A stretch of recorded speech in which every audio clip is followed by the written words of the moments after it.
It's hard sometimes to ask for help. I'm a man who holds on to pride. It's important to me. And I can honestly say that worse than the violence, worse than losing my home, losing my friends, was losing the ability to provide for myself. Losing my pride, my dignity. And as bad as it ever got, I still never asked for help. There was a woman who found me in the camp, in the rain. In all my life, I will never forget this woman. She came to the place where I was living, this tin shed with no door that I shared with like 6 other men. She'd seen me and maybe asked about me. I don't know how she found me and all those people, but she found me at my worst. She had come to help, and I was so rude to her. I yelled at her. I told her to go away. But she was persistent. She stayed with me for 3 hours, filling out this form. I was angry that she would try to help me, and I was embarrassed that I couldn't understand this piece of paper and what she wanted. I remember I stared at her feet. White shoes in the mud. But she made me look at her. This woman made me spell my name, made me answer all of her questions. It was the processing papers. I know now that paper brought me out of the camp. That paper brought me to this country. I don't know if it was her job or if she was just this kind woman who had 3 hours to give to a stranger. I don't even know her name. I never saw her again after that, but she changed my life. I thank God for this woman every day. What is home? Please, that is a soft question. It is a spoiled question asked from your soft, wet heart. This is not a place for such questions. This is a place of dust and heat and parched earth. What can cracked lips tell you in a place like this? Our tongues are too dry for such talk. There are much better questions. Why must I walk 7 miles for water? Will my children die of thirst? Will our hearts wither in this dusty place? What is home? I don't know. But I can tell you of love. Love is a jug of water hauled across the desert.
Good luck.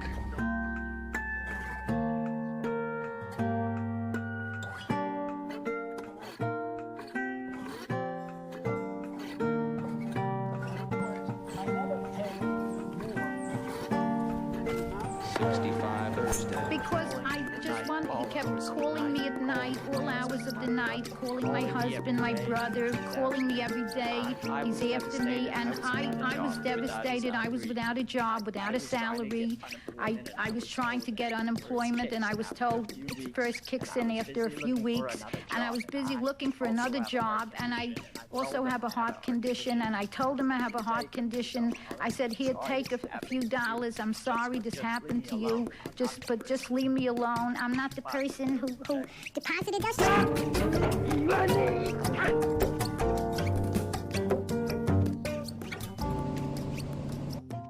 Myself, April, Tammy, and Brad.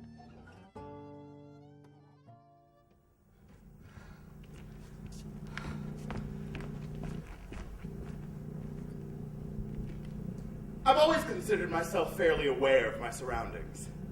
I mean, I know what's going on. I'm not blind to the horrible things all over the world. Car bombings, genocide, refugee camps. The world's a shitty place. I'm a pessimist, by the way. I read the Wikipedia article of the day every morning and watch CNN before bed every night. I'm not ignorant to the world. But, in keeping it real, what the hell can I do? I am a poor graduate student living in Destinopolis just trying to get by. So, I've been volunteering some of my time with this family that just arrived in Destinopolis a few months ago. They're refugees, a father, a mother, and their 3 daughters. Pretty amazing family. They have changed inevitably who I am as a human being. These people just need friends, you know? Someone to teach them about life in Destinopolis, make them feel at home and comfortable. So one of the first days of volunteering, I take the mother and eldest daughter to the grocery store. Standard stuff, right? The mother hands me this bundle of coupons and this book. The government has placed them on a program allotting them a certain amount of food per week because they have children. So I open up this book, and I begin thumbing through a sea of words and images, and I begin to think, if I weren't here, how the fuck was this family supposed to do this? Furthermore, this list sucks. 1 gallon of milk, 2 boxes of cereal, but not any cereal any real kid would like that grainy, dry, nasty, shitty stuff. 1 bag of beans, 1 can of juice, not from concentrate, but how someone not from Destinopolis would know what the fuck concentrate was is beyond me. 12 eggs, and 2 blocks of cheese. Now, I didn't know what or how to go about getting this stuff, so I walk up to this 19-year-old pimple-faced kid and I ask him how to go about getting the stuff on my list. He was rude, despondent, and unwilling to help. He pointed in the general directions of certain foods and then dismissed me as if I was no one. As I looked around the grocery store, I realized that this was a regular occurrence in this grocery store. I realized that I was just another face in the sea of undesirables. And at that moment, I realized that this world and this country and this city was a shitty place to live. I turned and saw the mother and daughter. They seemed lost or swept away in the fervor of the grocery store. The mother caught my eye and she smiled as her daughter clutched that box of shitty cereal she had finally decided upon. And it was in that moment that I realized that I didn't want them to be as pessimistic about their new country and their new home as I was.